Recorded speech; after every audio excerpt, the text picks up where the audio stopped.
داری چی کار میکنی؟ درس میخونم واسه مدرسه. به نظرت چرا مدرسه داریم ولی مدرسه 4 نداریم؟ شروع نکن به خدا. چرا هر معلم فقط یک درس رو بلده و تدریس میکنه ولی هر دانش آموز باید همه درس رو بلد باشه و امتحان بدی؟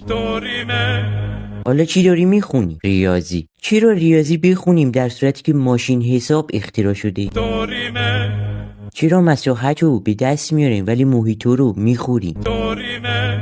بدش کن، اصلا زبان میخونم. این کلمه رو واسم میخونی؟ LBS. امان از تازه کارو، این پاوند خونده میشه. حالا اینو بگو.